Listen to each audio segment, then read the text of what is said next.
Seigneur, parle. Seigneur, parle. Parle, je répondrai.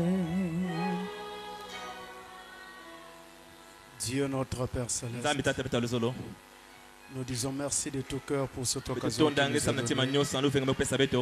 Et nous nous tenons devant ta face au travers du son de l'agneau afin de bénéficier encore, Seigneur, de tes grâces. Puisses-tu, Père bien-aimé, pardonner donc nos péchés, nos iniquités, nos manquements, et nous recevoir tous dans ta présence. Au travers de la parole ce matin, accorde que chaque âme soit bénie. Prions donc que la réunion soit bénie, mais que partout ton peuple est aussi rassemblé, Seigneur. Ces lieux soient bénis, ces réunions soient bénies. Au nom de Jésus-Christ. Amen. Amen.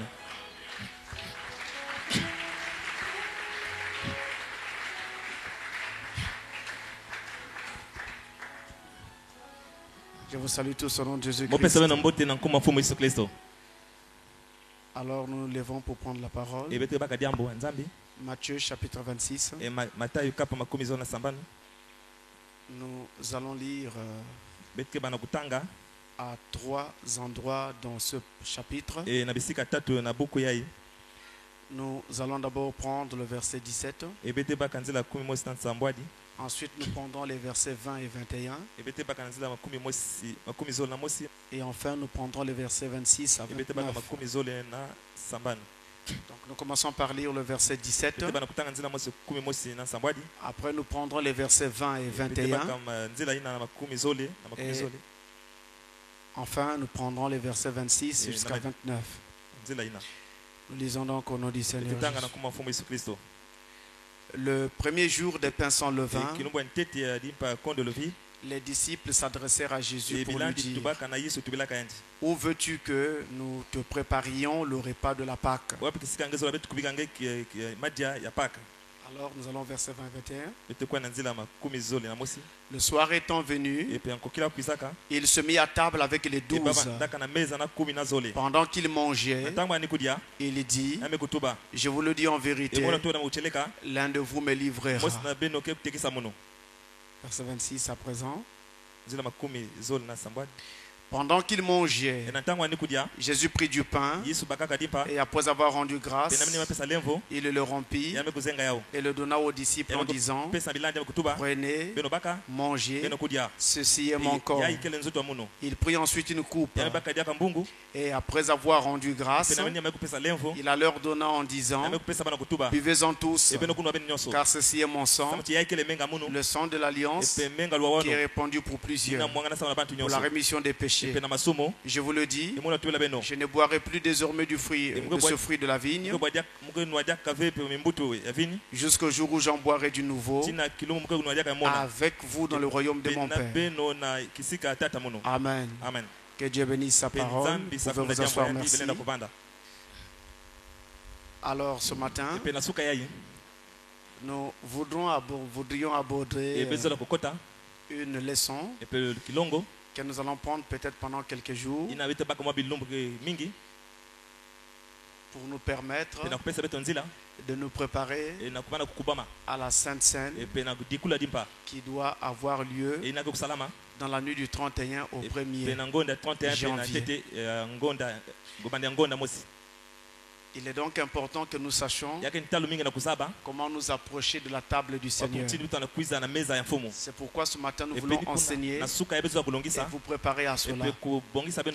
Alors les leçons que nous avons pour le moment abandonnées, comme le livre de Philippiens, nous allons donc être obligés de les prendre, Dieu aidant, à partir de janvier 2011. Parce que là, il nous faut préparer les gens à la Sainte Seine. Et c'est pourquoi je voudrais prendre cela de bonne heure. Pour permettre aux gens d'avoir l'occasion de mettre leur vie en ordre là où ils cela va s'imposer. Amen. Amen. Et en lisant le passage que nous venons de lire, nous voulons parler sur un sujet que nous intitulons la dernière Pâque. C'était à l'occasion de cette dernière Pâque que Jésus fit les déclarations que nous avons lues ici dans Matthieu 26. C'était lors de la dernière Pâque. Entendez par dernière Pâque, la dernière Pâque célébrée par Jésus. Parce qu'il a vu à célébrer plusieurs fêtes de Pâques. Mais celle-ci, celle que nous venons de lire ici, était la dernière. Dernière Pâque, à l'occasion de laquelle il va avoir la possibilité de présenter sa vision des choses et d'introduire, j'ai envie de dire, une foi nouvelle. D'abord, je voudrais vous faire remarquer que c'était lors de cette Pâque, lors de ce repas, que l'homme qui devait trahir Jésus avait été présenté, démasqué. Mais cette trahison devait aboutir, nous le savons, sur la mort du Seigneur. Je voulais dire que si nous repartons au début de l'histoire, depuis la Genèse, vous allez voir que le premier meurtre rapporté dans l'histoire s'était produit dans le même contexte, dans le contexte donc de sacrifice offert à Dieu. Et c'est alors que sera mise en lumière la trahison d'un proche. On avait Caïn et Abel qui offraient tous deux des sacrifices à Dieu. Et dans le contexte donc de ces sacrifices, Abel sera agréé, Caïn ne le sera pas. Et pris de jalousie et de colère, il s'emporta contre son frère et le tua. C'était son frère. C'était un proche parent. Il le tua. C'était donc dans un contexte de sacrifice offert à Dieu. De la même manière, dans le Nouveau Testament, le jour même du repas sacrificiel, le jour même du repas de la Pâque, à l'occasion donc d'un sacrifice offert à Dieu, sera donc démasqué, sera présenté l'homme qui devait trahir Jésus. Vous voyez, il y a comme un parallèle avec ces deux points dans l'histoire. Et la première histoire que nous avons citée se trouve dans Genèse 4, versets 3 à 8. Il est donc parlé du meurtre de Caïn. Mais la Pâque est un mot qui vient donc de l'hébreu Pesach. Pesach, qui signifie, j'écris cela pour vous,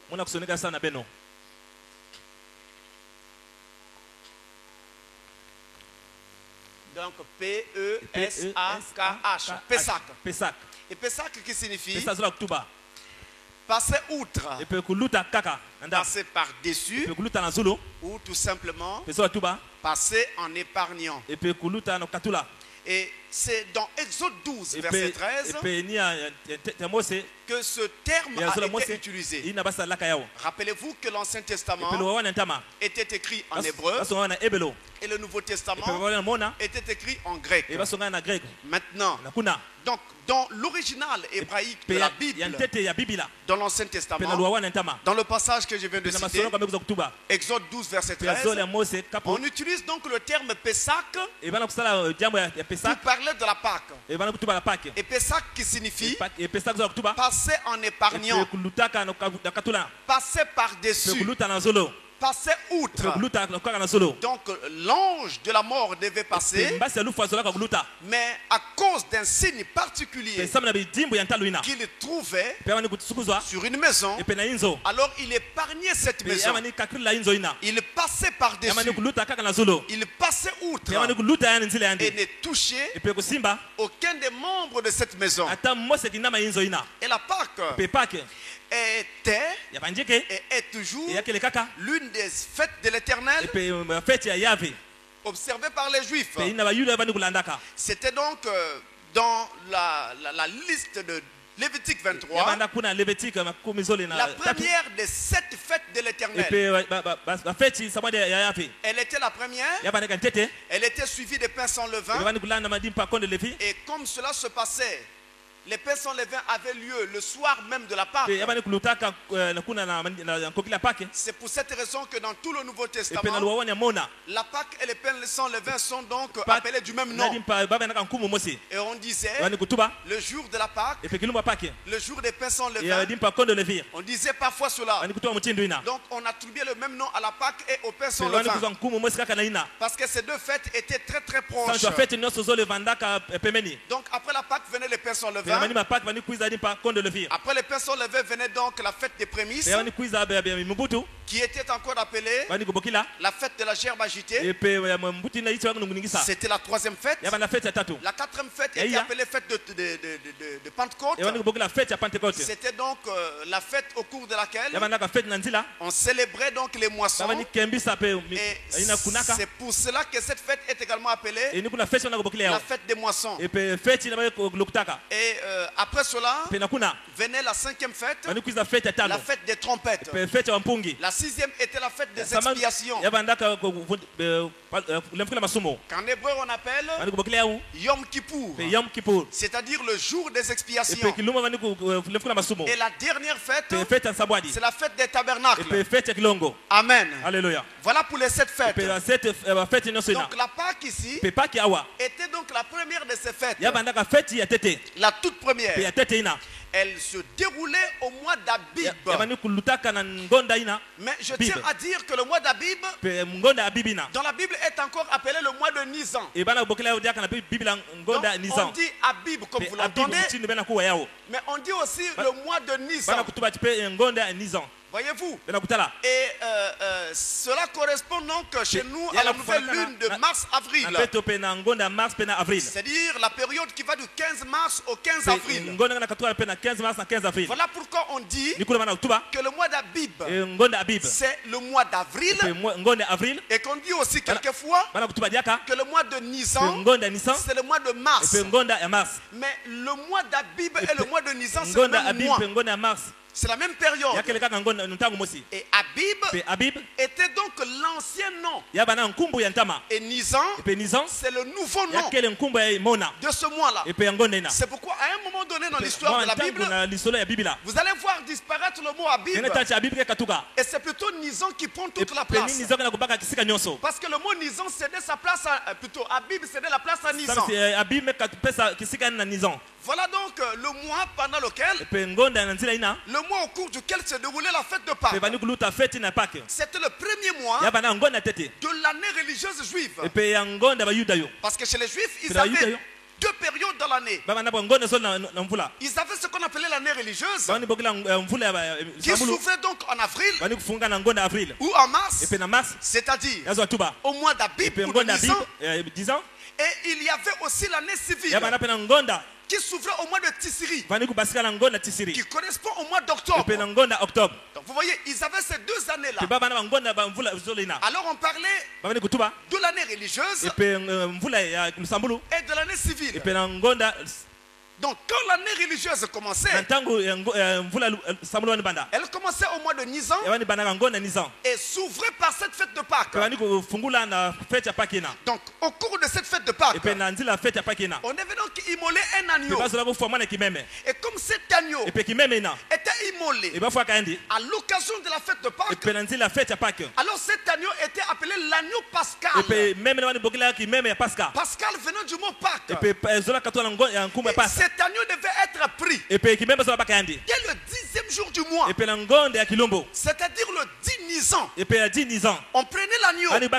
On le gardait déjà quelque part. En vue du sacrifice pascal. Maintenant, 4 jours après, le 14e jour, le 14 Nisan, alors on prenait cet agneau qui était arrêté pour le 10e jour et on l'immolait pour la Pâque.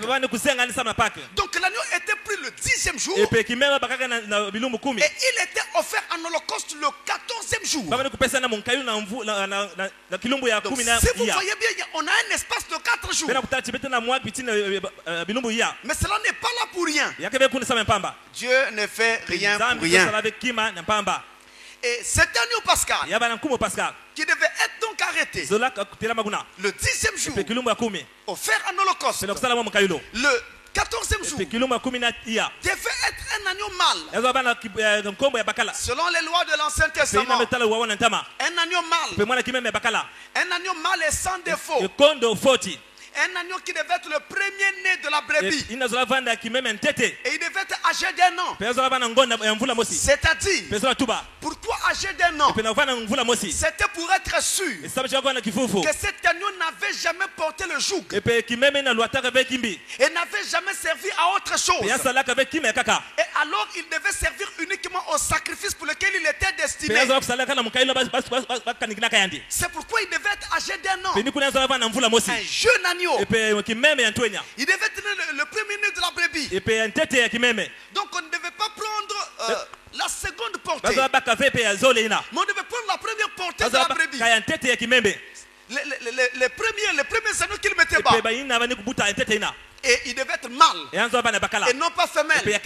Tout ceci en disait long sur ce que devait être l'antitype de ce type, pour ce qui devait être l'accomplissement. Et cet agneau devait être immolé entre les deux soirs. C'est-à-dire, dans le langage hébreu, entre les deux soirs, c'est avant le coucher du soleil. On immolait l'agneau. Et avec son sang, on faisait l'aspersion sur les portes et sur les linteaux. De sorte que quand l'ange de la mort passerait, il voit le sang sur les linteaux, alors qu'il ne touche pas la maison, mais qu'il passe par-dessus. Parce que le sang est appliqué sur la maison. Amen. Alléluia. Et ce sang servait de signe. Et alors, si l'ange ne voyait pas le sang, la maison était détruite. Je veux dire, les premiers-nés devaient tous mourir. Mais le sang sur la porte arrêtait l'ange de la mort. Et il passait par-dessus. Alors il y avait Pâques. Il passait outre. Voyez-vous. Et on devait prendre donc cet agneau. Il devait être mangé rôti avec tous ses intestins, ses ongles et tout ce qu'il avait. On n'enlevait rien. On les prenait tel qu'il était. Voyez-vous, la parole de Dieu doit être prise entièrement. On ne doit rien laisser de côté. L'homme ne vivra pas de pain seulement, mais de toute la parole qui sort de la bouche de Dieu. On le prenait tel qu'il était. Et on le mangeait comme ça. Et ensuite, pour le manger, ceux qui le mangeaient, ils devaient donc avoir leur rein sain, une ceinture autour des reins. Vous voyez, ceci en dit encore long sur les participants à cette fête. Ce sont les gens qui se tiennent dans la vérité, car la ceinture représente la vérité. Ephésiens chapitre 6. Voyez-vous, et il devait avoir un bâton à la main. Oui, il faut s'appuyer sur quelque chose. Vous devez vous appuyer sur quelque chose pendant que vous avancez avec Dieu. Et chaque chose que Dieu fait dans votre vie est utile pour le présent et pour l'avenir. De sorte qu'à l'avenir, quand viendront d'autres moments difficiles, vous vous rappeliez ce que Dieu avait fait avant et que vous ayez foi dans l'avenir. Et cela devait être mangé avec des herbes amères. Les herbes amères. Quand on mettait ces herbes dans la bouche, c'était vraiment amer. Ces herbes amères, dans le cadre physique, ça rappelait la servitude de l'esclavage. Ça rappelait l'amertume de l'esclavage. Combien l'esclavage était amer, difficile, douloureux. C'est ce que ça rappelait. Mais dans le cadre spirituel, les herbes amères montrent la difficulté de digestion de la parole de Dieu. Quand vous entendez la parole, elle est douce, elle est bonne dans la bouche. Mais quand ça arrive dans l'estomac, ça devient amer.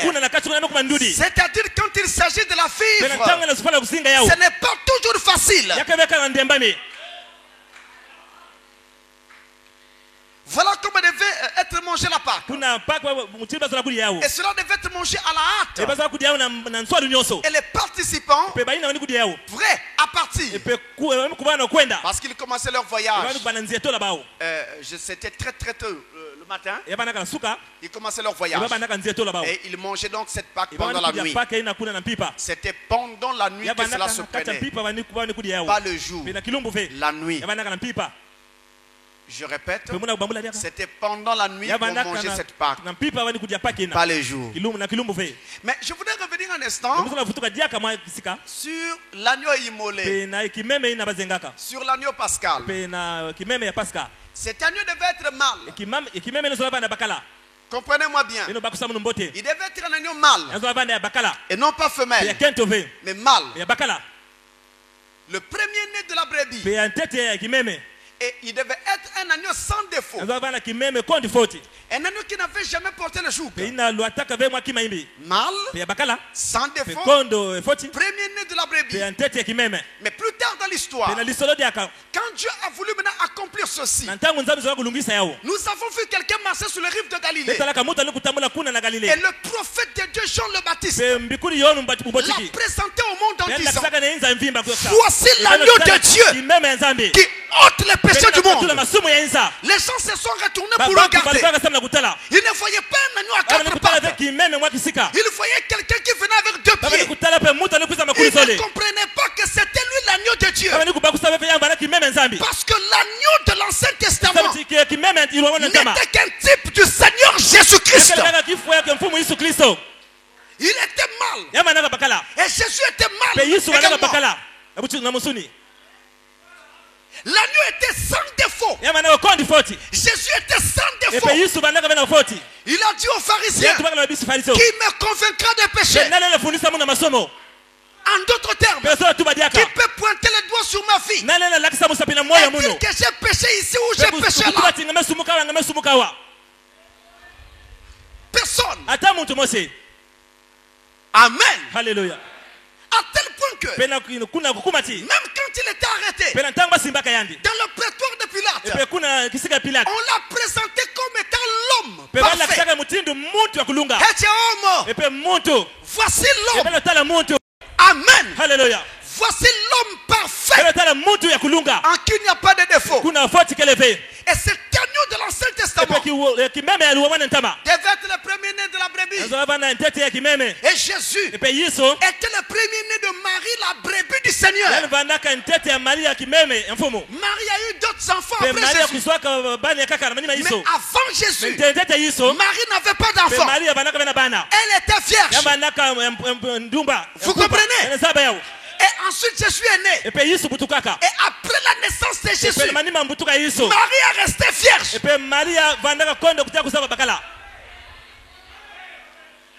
Dieu venait d'emprunter la femme d'autrui pour un travail. Après ce travail, il devait rendre la femme d'autrui intacte. Alléluia. Et Jésus était né. C'était lui l'agneau de Dieu. Sans défaut, sans tâche. Maintenant, cette Pâque de l'Ancien Testament avait donc continué à être célébré tout au long de l'Ancien Testament et même jusqu'à l'époque du Nouveau Testament. Et jusqu'aujourd'hui, dans le judaïsme, la religion juive, la Pâque est toujours observée comme Moïse le leur avait prescrit. Mais lors de ce repas pascal, Jésus va donc faire des révélations très importantes. Il se servit alors au cours de ce repas pascal qu'il observait ce jour-là. C'était pour sa dernière fois. C'était son dernier repas. C'était sa dernière Pâque. Il se servit alors du rite ancestral pour expliquer à ses disciples les raisons de sa mort. Alors il prit les détails de l'institution de la première Pâque. Il prit l'amertume que représentait l'esclavage. Il prit l'histoire de la sortie d'Égypte. Rassemblant toutes ces choses, il les utilisa en toile de fond pour inscrire son histoire et présenter donc les raisons de sa mort à ses disciples et par ce moyen leur faire apprécier les plans divins, leur montrer que cela était établi d'avance, qu'il devait mourir et qu'il devait être offert en sacrifice. Et que lui, Jésus, était le nouvel agneau pascal. Et que son sang était le nouveau, le sang de la nouvelle alliance. Pour un nouvel exode. L'ancien exode était physique. Mais ici, Jésus nous introduisait dans un exode spirituel où chaque croyant devait passer non pas de l'Égypte au pays de Canaan, mais de la mort à la vie, de la désobéissance à l'obéissance, de l'incrédulité à la foi, des ténèbres à la lumière. C'est ce que Jésus faisait. C'était un nouveau voyage, un nouvel exode. Il présentait cela à ses disciples lors de cette Pâque, cette dernière Pâque observée par Jésus. Il en observa plusieurs pendant sa vie et pendant son ministère également. Maintenant celle-ci était la dernière des Pâques que Jésus observa. Et alors, à cette occasion, il transforma cette dernière Pâque en la célébration de la Sainte Seine. Il transforma la dernière Pâque en scène et institua alors ce qu'on appelle la Sainte Seine. C'est ainsi que la Sainte Seine fit son apparition dans la Bible. Et dans la Bible, selon les livres des Hébreux, en tenant compte de tout ce que Jésus représentait dans l'ancienne Pâque et même dans la nouvelle Pâque, parce que la Sainte Seine est une nouvelle Pâque, mais une nouvelle Pâque pour les croyants, une nouvelle Pâque pour les chrétiens. Les Juifs sont toujours attachés à l'ancienne Pâque, mais nous sommes attachés à la nouvelle Pâque qui n'est autre que l'accomplissement de l'ancien. Le livre des Hébreux donc nous montre que Jésus est le médiateur unique et suprême entre Dieu et les hommes. On n'avait pas plusieurs agneaux pascal. On n'avait qu'un seul agneau pascal par famille. Un seul. On n'en trouvera pas un deuxième ou un troisième après dans l'histoire. Ainsi, Jésus est l'unique médiateur entre Dieu et les hommes. J'insiste. La Bible n'a jamais dit, je dis bien jamais, que Jésus était le médiateur entre Dieu et l'homme au singulier. Non. Mais il est parlé des. Les gens se disent, mais pasteur, mais pourquoi cette insistance? Lisons d'abord l'écriture. Je ne vais pas mettre du temps aujourd'hui. Hébreux 9, verset 15, il est dit. Et c'est pour cela qu'il est le médiateur d'une nouvelle alliance, afin que la mort étant intervenue pour le rachat des transgressions commises sur la première alliance, ceux qui ont été appelés reçoivent l'héritage éternel qui leur a été promis.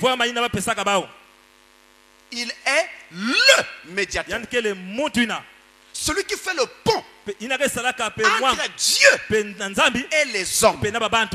Jésus est ce pont. Jésus est le médiateur, celui qui assure la liaison. Et d'ailleurs il a dit, nul ne peut venir au Père que par moi. Et personne ne peut venir au Père s'il ne passe par moi. Il est le médiateur. Vous ne pouvez pas arriver au ciel si vous ne passez pas par Jésus. Quelle que soit votre religion, que cette religion accepte Jésus ou pas, si vous ne reconnaissez pas Jésus comme celui qui vous amène vers Dieu, vous irez immanquablement en enfer. Et je voudrais dire ceci avec force et même avec brutalité, qu'il n'y a pas d'autre religion en dehors du christianisme qui parle d'un Dieu vivant et qui amène les gens vers ce véritable Dieu.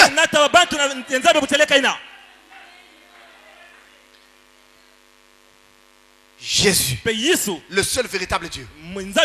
Pour votre information, il y a un docteur américain, Richard Moody, qui a fait une étude sur les expériences de mort rapprochée, les NDE, Near Death Experience, où il a rassemblé 6000 patients de toutes les races possibles, de toutes nationalités, de toutes cultures, de toutes religions et de toute foi. Il a pris 6000 patients. Il y en avait qui étaient chrétiens, d'autres bouddhistes, il y en avait qui étaient musulmans, toutes sortes de religions. Et alors chacun racontait ce qu'il avait vu de l'autre côté quand il mourait, afin de revenir.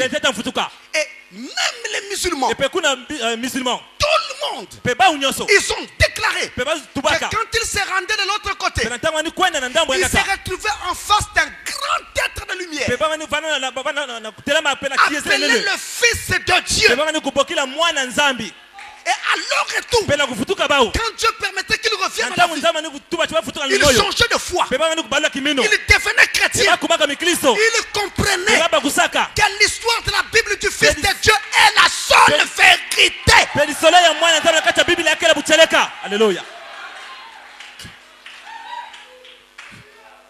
Jésus est le médiateur. Vous n'entrerez que par lui.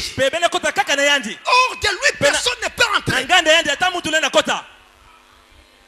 Mais il est le médiateur entre Dieu, le Père, et les hommes. Mais pas l'homme. Prenons une autre écriture. 1 Timothée. Chapitre 2, verset 5. Écoutez bien. Car il y a un seul Dieu et aussi un seul médiateur entre Dieu et les hommes, Jésus-Christ, homme. Mais je reviens. Il y a un seul médiateur, un seul, entre Dieu et l'homme. C'est pas ce que vous lisez? Vous êtes sûr? Je voulais juste voir si vous prêtiez attention. Un seul médiateur entre Dieu et les hommes. Or, il y a aujourd'hui sur la terre une foi qui prêche, qui soutient que Jésus est le médiateur entre Dieu et l'homme, et que cet homme-là, lui, il est alors le médiateur entre Dieu et les restes des hommes. C'est la foi catholique que c'est plutôt le pape qui est le médiateur entre Dieu et les hommes. Mais Jésus est médiateur entre Dieu et l'homme. C'est-à-dire entre Dieu et le pape. C'est ça que je voulais corriger. Pour dire aux gens que nous ne sommes pas établis sur des credos et des dogmes. Nous croyons ce que dit la parole de Dieu. Alléluia. Jésus assure la liaison avec tous les hommes. Pas seulement un homme. Tous les hommes. Même le pape lui-même. S'il ne se répand pas et ne se fait pas baptiser au nom du Seigneur Jésus-Christ, il va aller en enfer. Alléluia.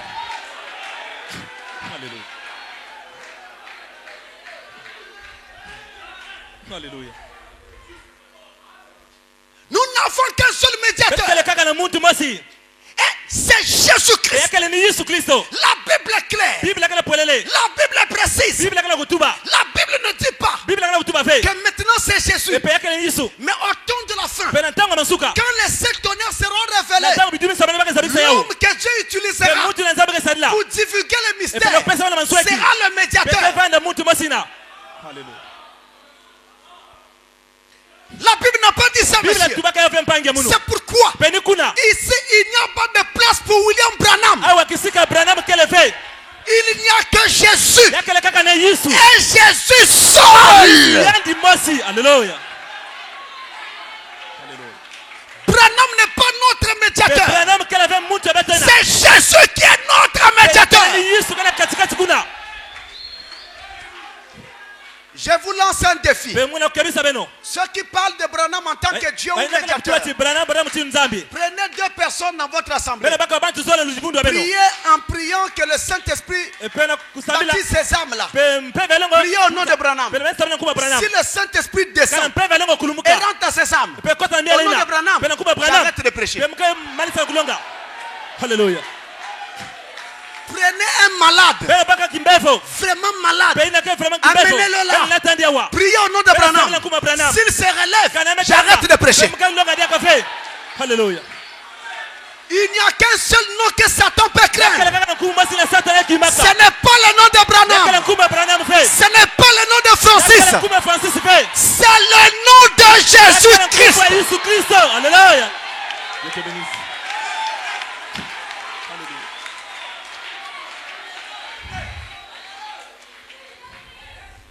Il est le seul médiateur. Donc la Pâque avait déjà établi qu'il serait le seul médiateur entre Dieu et les hommes. Et je suis beaucoup plus enchanté de parler de ces choses maintenant, parce que je sais qu'il est là pour les confirmer. C'est-à-dire que si quelqu'un ouvre son cœur pendant que nous parlons, le Saint-Esprit entre baptise cet homme-là. Suivez seulement et observez. Observez seulement. Moi je continue à prêcher. Vous vous observez.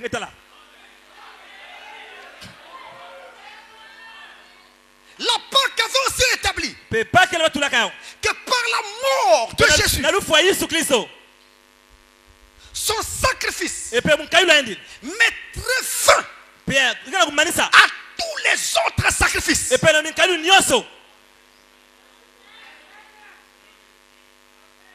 Je répète, son sacrifice mettrait fin à tous les autres sacrifices. Donc le sacrifice de Jésus était le sacrifice de tant par l'humanité.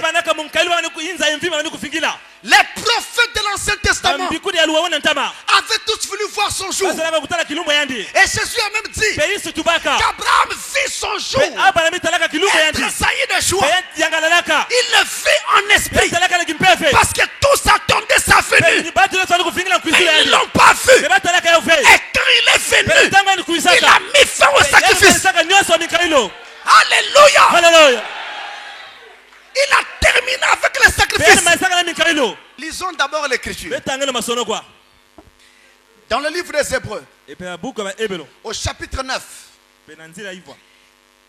verset 26, il est dit: autrement, il aurait fallu qu'il eût souffert plusieurs fois depuis la création du monde. Tandis que maintenant, à la fin des siècles, il a apparu une seule fois pour abolir le péché par son sacrifice. Je parle à des intellectuels. La population congolaise est intellectuelle. Au Congo, les gens sont pour la plupart alphabétisés, instruits. Ils savent de quoi on parle. Je sais que depuis l'ère coloniale, on a beaucoup trompé les gens. Il y a des gens qui sont venus au nom du Seigneur racontant tout ce qu'ils voulaient. Mais maintenant, la vérité est en train d'être restituée.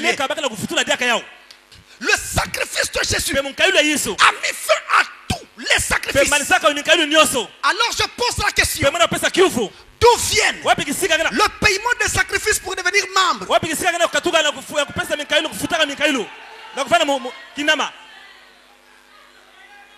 Ça vient d'où? Et cet argent-là que vous utilisez pour payer les sacrifices, toujours avec 15 francs au-dessus. On ajoute toujours 15 francs au-dessus. Ça va où? Chez qui? Dieu vendrait-il le salut à présent? Dieu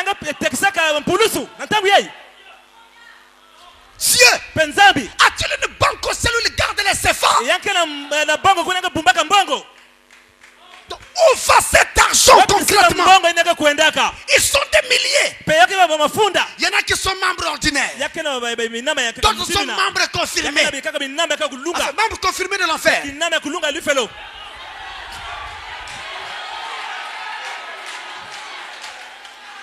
On n'entre pas au ciel en payant de l'argent. On entre au ciel en croyant en Jésus-Christ.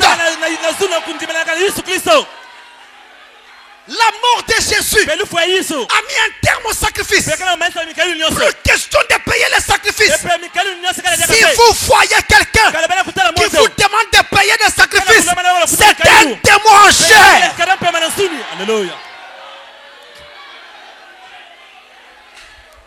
De la même manière, la mort de Jésus a mis fin au sacrifice des ancêtres.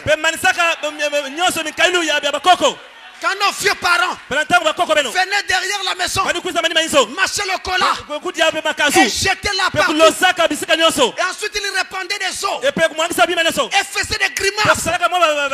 Paraîtra-t-il que c'était pour apaiser les esprits? Nous n'en avons plus besoin maintenant. Jésus a payé le prix une seule fois pour toutes. Maintenant que je suis devenu chrétien en croyant en Jésus, ce n'est plus à moi de craindre les esprits, c'est aux esprits de me craindre moi. Alléluia. Si quelqu'un le croit, qu'il dise amen. Alléluia. Je répète, ce n'est plus à moi de craindre les esprits. Alléluia. Mais c'est aux esprits de me craindre. Alléluia. Donc là où vous êtes là, vous n'avez pas à craindre les esprits. Mais les esprits doivent vous craindre à vous. Alléluia. Parce que le Dieu du ciel habite en vous.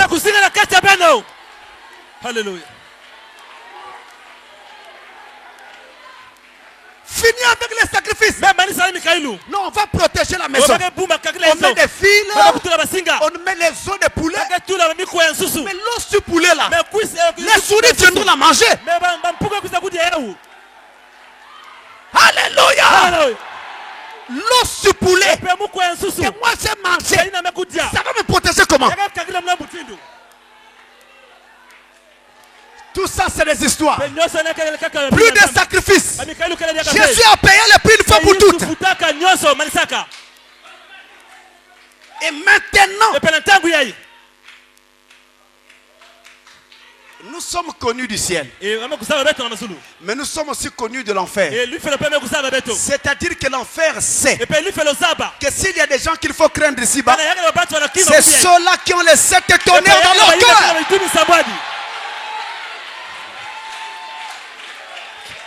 Et le ciel aussi sait que s'il y a des enfants de Dieu sur la terre, c'est ceux-là qui mettent leur foi en Jésus-Christ.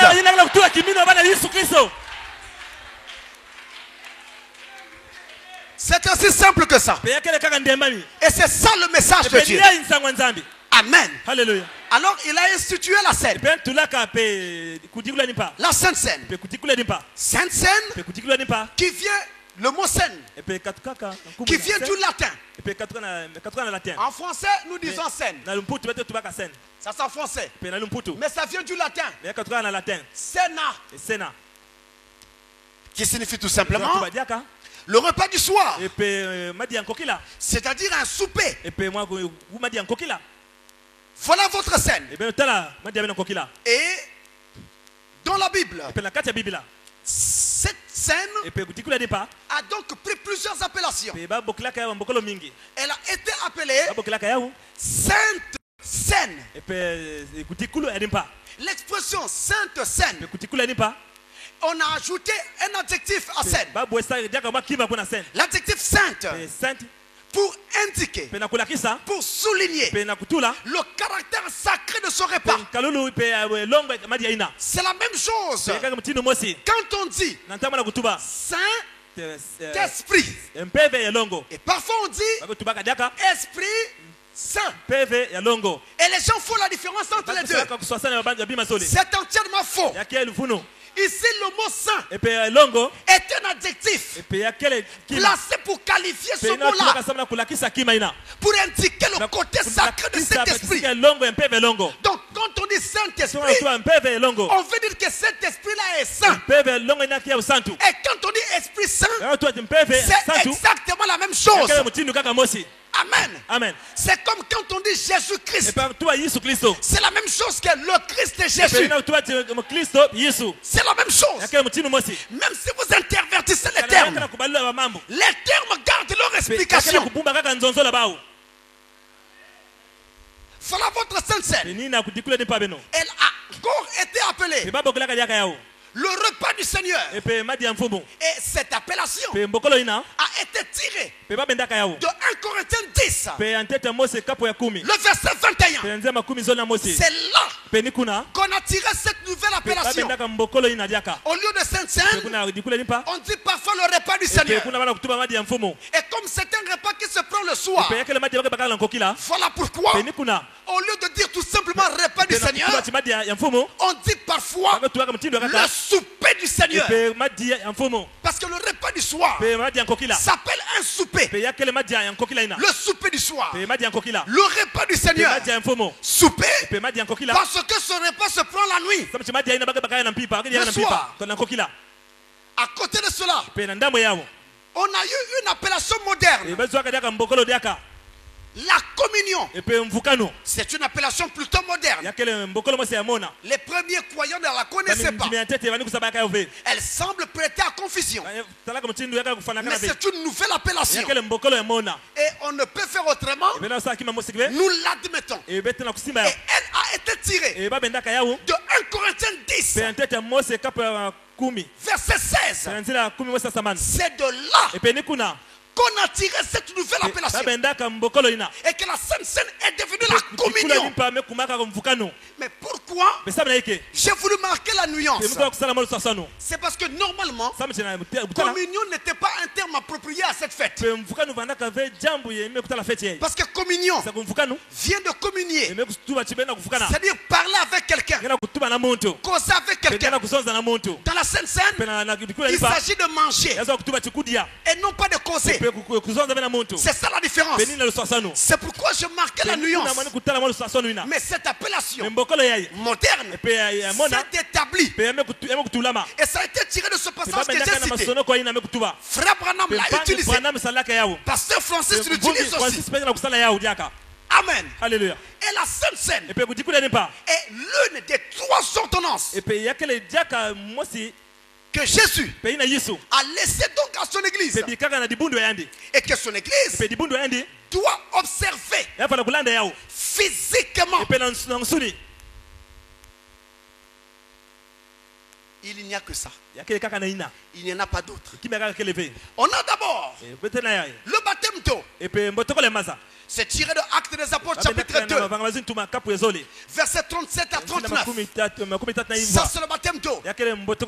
Et avant ce passage, nous avons Matthieu 24. Excusez-moi, Matthieu 28. Matthieu 28, 19 à 20. C'est le baptême d'eau.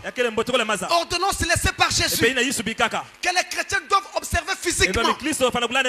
Pour être chrétien, vous devez être baptisé dans l'eau. Si vous n'êtes pas baptisé, votre marche avec Jésus n'est pas encore officielle.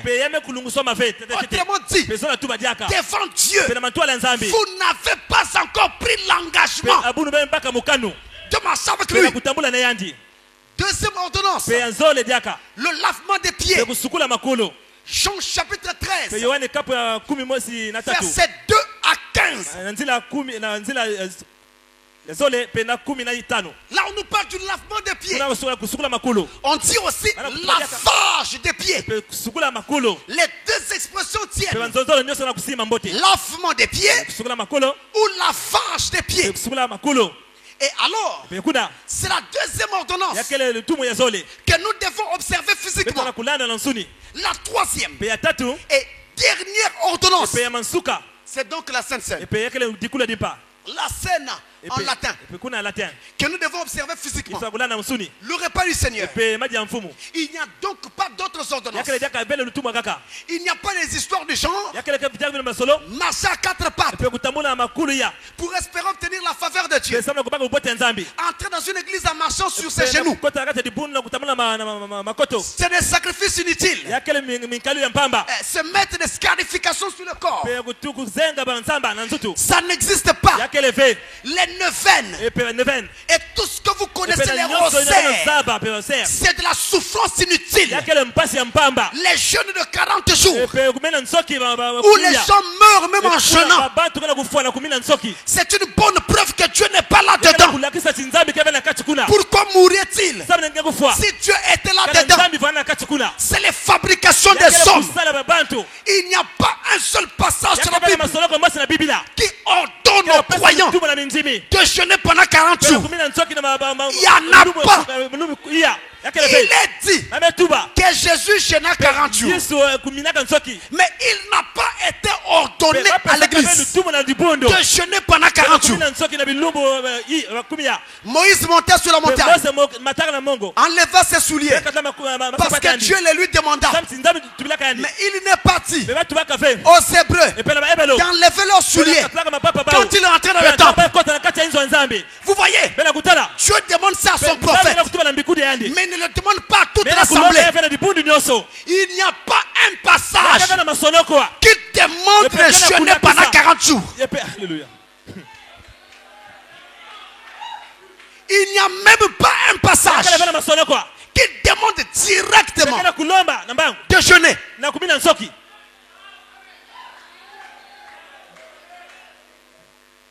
C'est difficile à entendre. Oui, parce que les églises ont tout bouleversé. Mais ça n'empêche pas que nous puissions restituer la vie. Je répète, dans la Bible, il n'y a même pas un passage qui vous demande demande directement, je pèse mes termes, directement, déjeuner, il n'y en a pas. On fait allusion aux jeunes au cas où cela serait utile, au cas où cela serait nécessaire, mais on ne commande pas de jeûner. Le jeûne est un très bon état, mais en même temps un état extrêmement dangereux où votre chair devient faible, l'esprit disposé, mais il peut en même temps être disposé aux démons.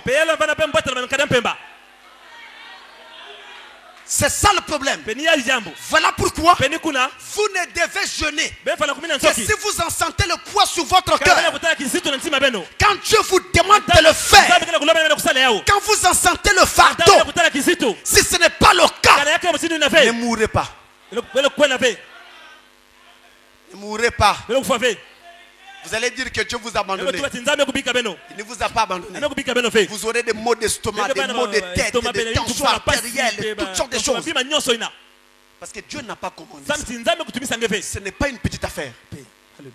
Mais si c'est utile, faites-le sous sa conduite. Amen. Et lors de la Sainte Seine, on prenait du pain et du vin. C'est ce que Jésus établit lorsqu'il transforma la dernière Pâque en Sainte Seine. Il prit du pain, le rompit. Après avoir rendu grâce, le rompit et le distribua aux apôtres en disant: mangez, ceci est mon corps qui a été offert pour vous. En d'autres termes, Jésus-Christ est le nouvel agneau pascal pour nous. Mangez, ceci est mon corps. Je suis l'agneau pascal.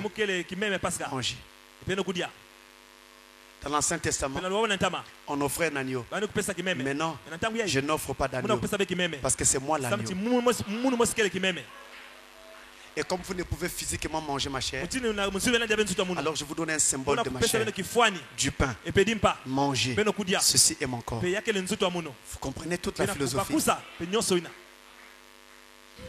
Mangez, ceci est mon corps. C'est Jésus, le nouvel agneau pascal pour nous. Dans 1 Corinthiens 5, 1 Corinthiens 5, versets 7 à 8, il est écrit: Christ, notre Pâque, a été immolé. Et alors, lisez bien ce passage. On met donc cette Pâque en relation directe avec le pain. Et dit, nous sommes devenus une pâte nouvelle. Lisez ce passage. Voyez comment est-ce qu'on met la relation entre le pain et la Pâque et l'agneau pascal. Mais ce n'est pas tout.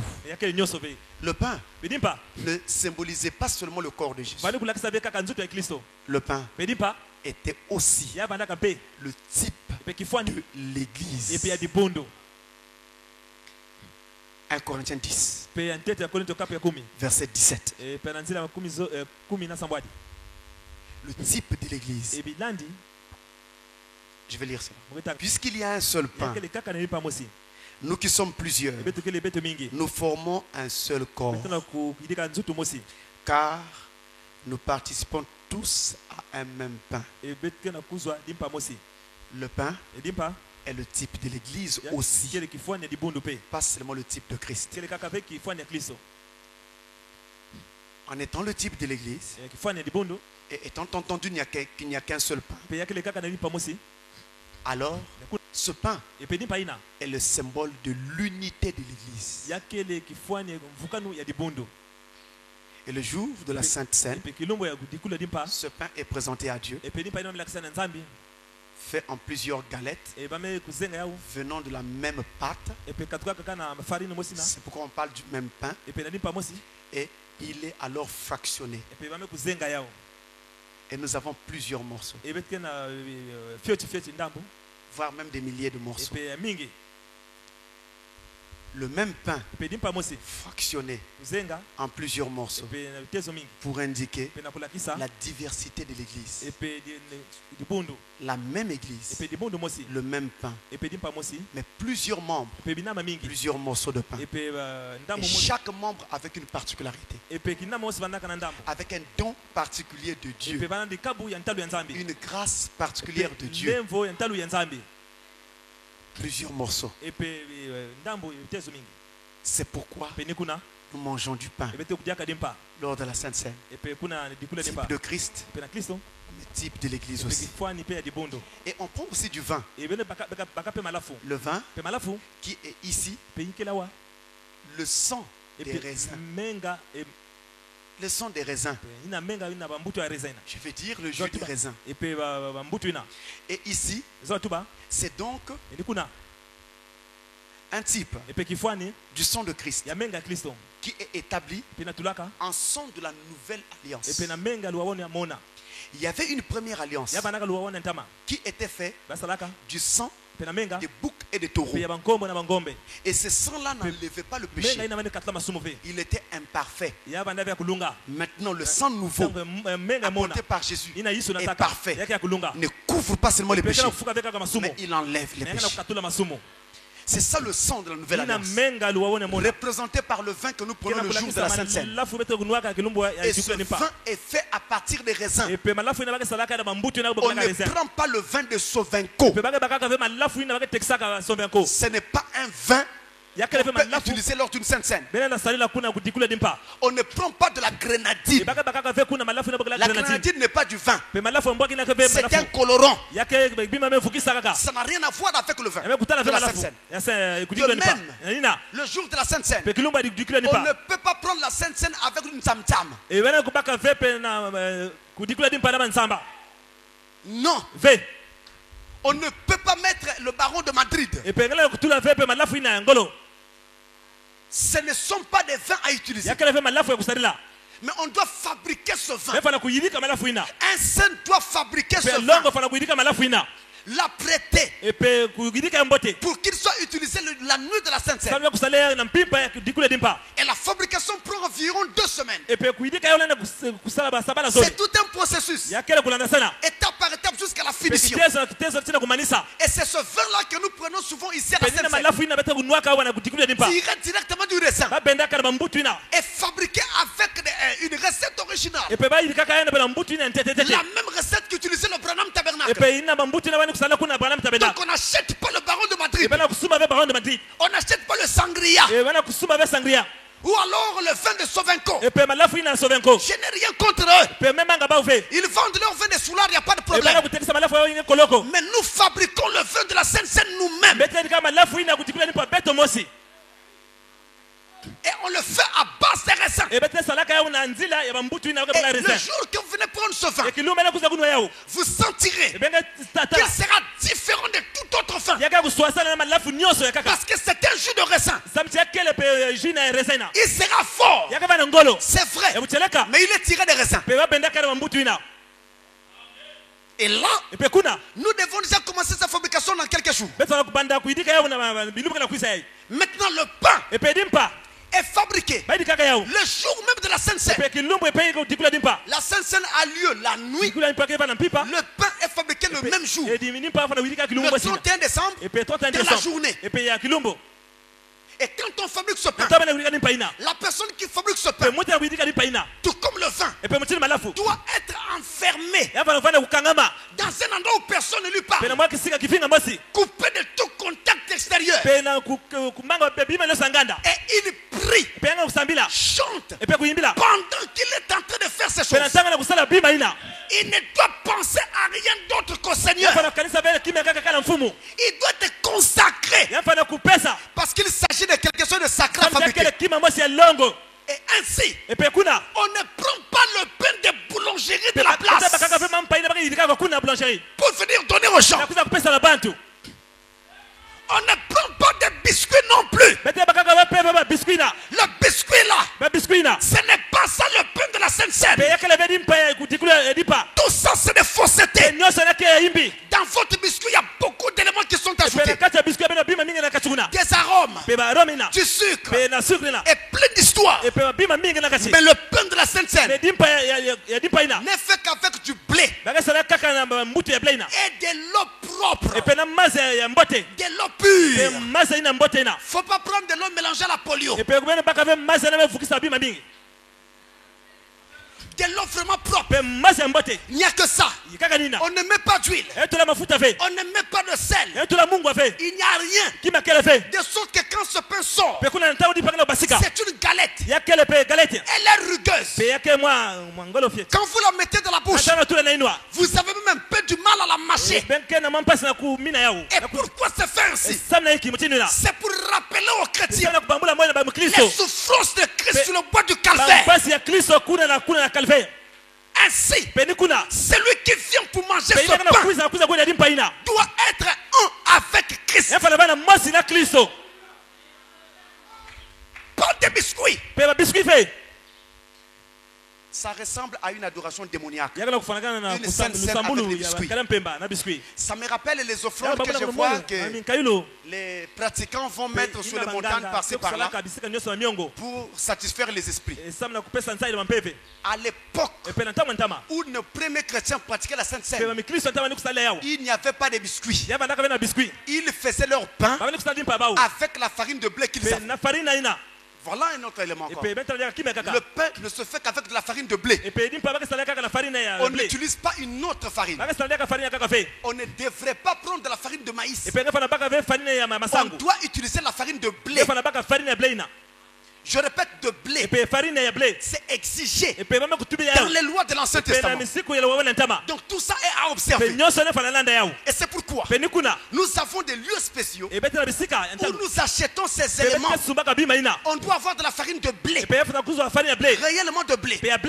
Et on doit avoir du raisin pour faire notre vin de la Sainte Seine. Maintenant, le raisin utilisé lors de la Sainte Seine peut être du raisin rouge ou blanc, indifféremment. Mais c'est mieux d'utiliser du raisin rouge pour avoir cette couleur sang, du sang de Jésus. Mais là, nous n'avons pas une exigence. Amen. Mais s'il y avait un conseil, en tenant compte des secrets de l'Ancien Testament, je demanderais l'utilisation des raisins rouges. Parce que quand on parle de ça dans l'Ancien Testament, on fait toujours allusion à cette couleur. Voyez-vous, c'est pourquoi en général nous utilisons le raisin rouge. Voilà comment est-ce que ça doit être fait. Et alors, la nuit de la Sainte Seine, nous venons pour participer à la table du Seigneur.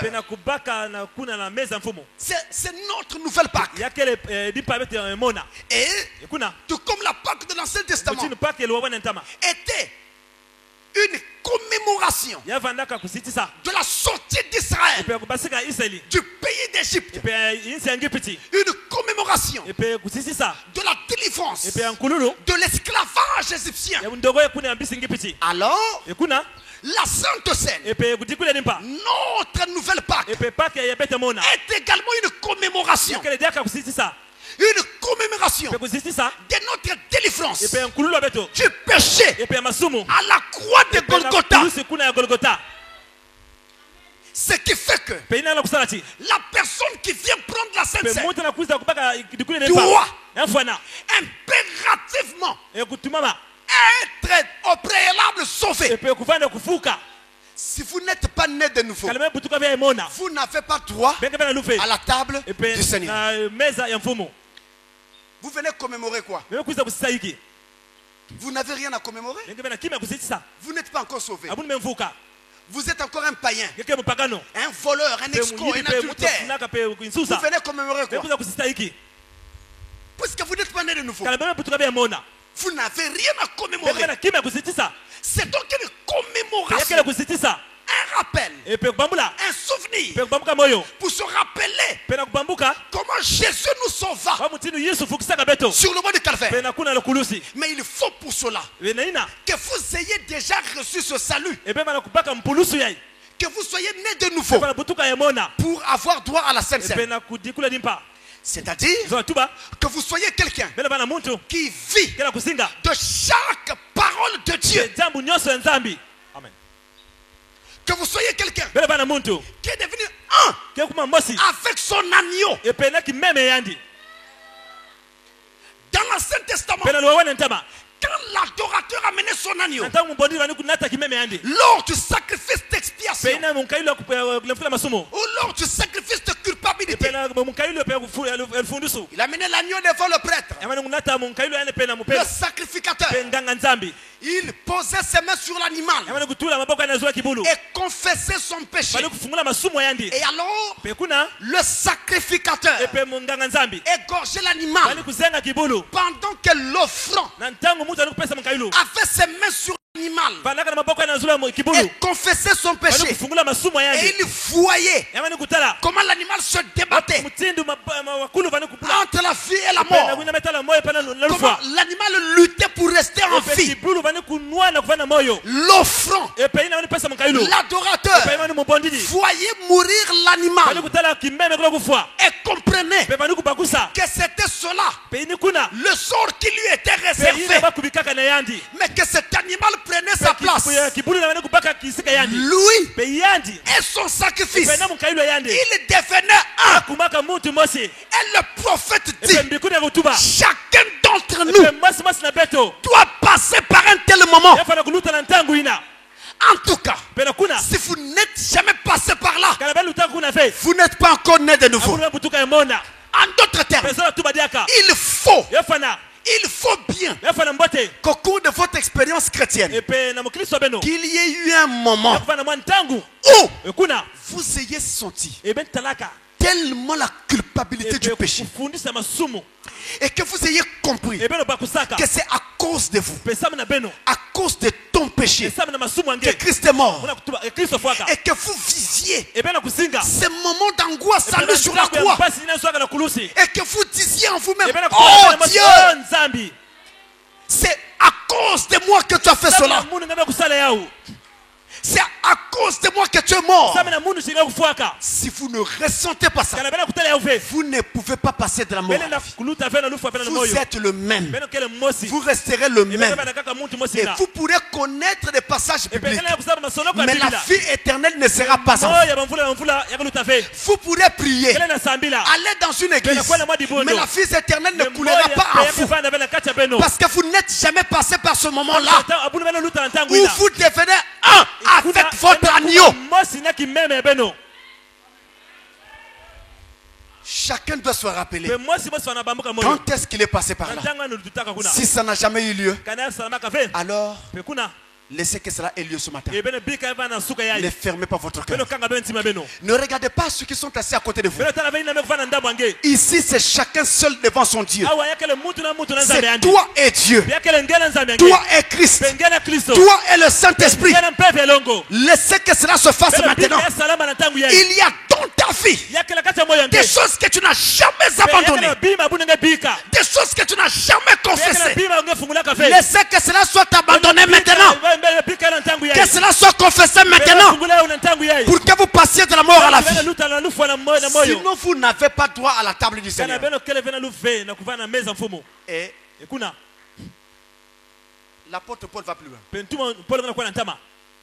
et dit, si vous venez à la table du Seigneur, mangez du pain et prendre du vin pendant que votre vie n'est pas en ordre avec Dieu, vous mangez et buvez un jugement contre vous-même. Celui qui mange et du pain et prend le vin de la Sainte Seine pendant que sa vie n'est pas en ordre, il sera frappé de malédiction. Et la Bible va plus loin. Il dit jusque même à la mort. La personne peut même mourir physiquement. Manger le pain, prendre la Sainte Seine sans être prêt, c'est chercher la mort. Donc vous allez appeler dans votre vie des cataclysmes, des catastrophes, des situations que vous ne pourrez pas contenir. Parce que vous avez pris Dieu au défi. Vous venez manger le pain du sacrifice offert pour les péchés avec un péché à la main. C'est se moquer du Seigneur. C'est rire du sacrifice de Golgotha. Le sacrifice de Golgotha a été offert pour les péchés. Toi, tu es dans le péché. Tu vis dans le péché. Et tu viens devant la table et le péché à la main. C'est se moquer de ce sacrifice. Tu seras puni. Incontestablement. Tu seras puni. Et la punition peut aller jusqu'à l'abréviation de ta vie. Tu peux mourir. Mais si vous dites aussi, ah, je sais que je ne suis pas en ordre, je préfère ne pas participer au temps de la Sainte Seine. Je ne prendrai pas. Alors Frère Branham dit, vous démontrez vous-même devant le ciel, devant la terre, devant les anges et les démons. Et si Jésus vient maintenant, vous allez rester.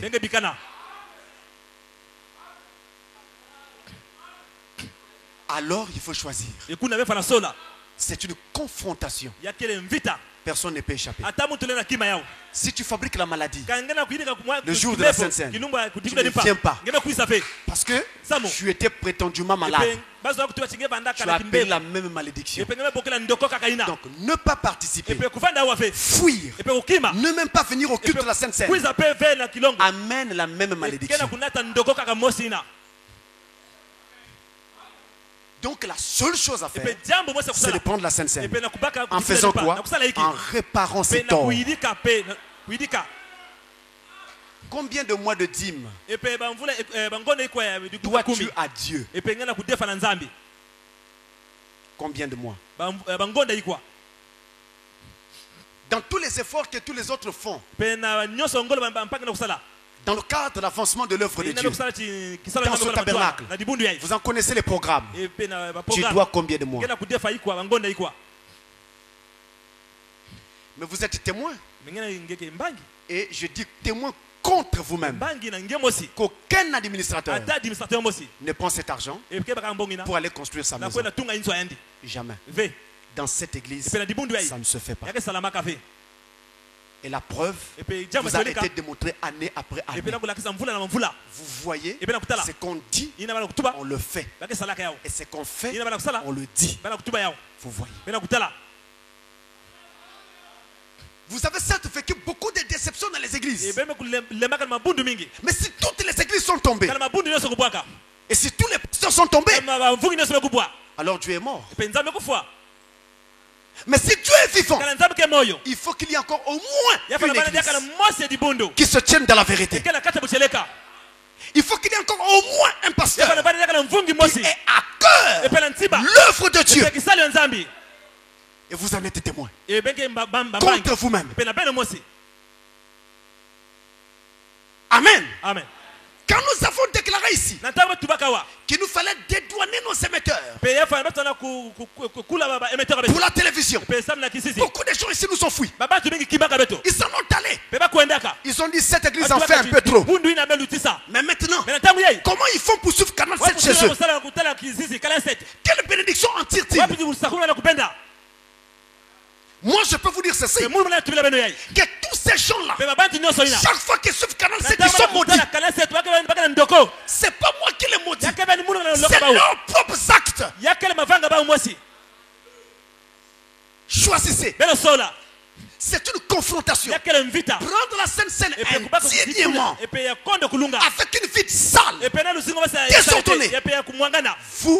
Vous êtes en train de vous attirer des malédictions, voire même la mort physique. Pas spirituelle, non, physique. Vous mourrez, on met dans un cercueil en enterre. 1 Corinthiens chapitre 11. Je vous montrerai tout ça en détail dans la leçon prochaine. Mais si vous fouillez, parce que vous n'êtes pas en ordre, vous vous attirez les mêmes malédictions. C'est pourquoi maintenant, je peux vous dire une chose. Vous pouvez dire tout ce que vous voulez, penser tout ce que vous voulez. Mais quant à moi, je me tiens dans la brèche. Annonçons la parole sans m'occuper de qui cela élève, de qui cela abaisse, de qui est condamné et de qui n'est pas condamné. Pensez tout ce que vous voulez, mais la vérité va vous rattraper. Si elle ne vous rattrape pas maintenant, ici-bas, elle va vous rattraper en la barre du jugement devant Dieu. Un choix doit être fait. Et il doit être fait maintenant. On va tous se remettre au Seigneur. Il doit être fait maintenant. Maintenant et pas demain. La Bible dit, ne remettez pas à demain ce que vous pouvez faire aujourd'hui. Un choix doit être fait. Une décision doit être prise. Ou vous voulez servir Christ, ou vous ne le voulez pas. Mais vous ne pouvez pas marcher un pied dans le monde et un autre dans la parole.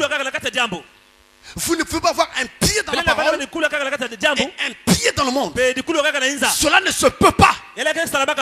Si vous avez choisi Jésus, vivez pour Jésus. Marchez par Jésus. Soutenez l'œuvre de Jésus. Allez de l'avant. Choisissez. Choisissez, frères et sœurs. J'irai partout, j'irai partout, ma croix sur les épaules. Partout où je serai, je porterai ma croix. Dans toute ma vie, pour la gloire du Seigneur Jésus-Christ. Ah oui, je porterai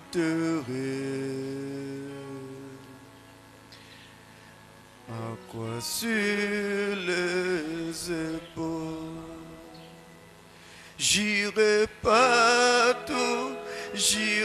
partout, ma croix sur les épaules. Où je serai, je porterai ma croix dans toute ma vie. Pour la gloire du Seigneur Jésus-Christ. Ah oui, je porterai ma croix sur les épaules. Que chacun se remette à Dieu en prière.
J'irai partout, ma croix sur les épaules.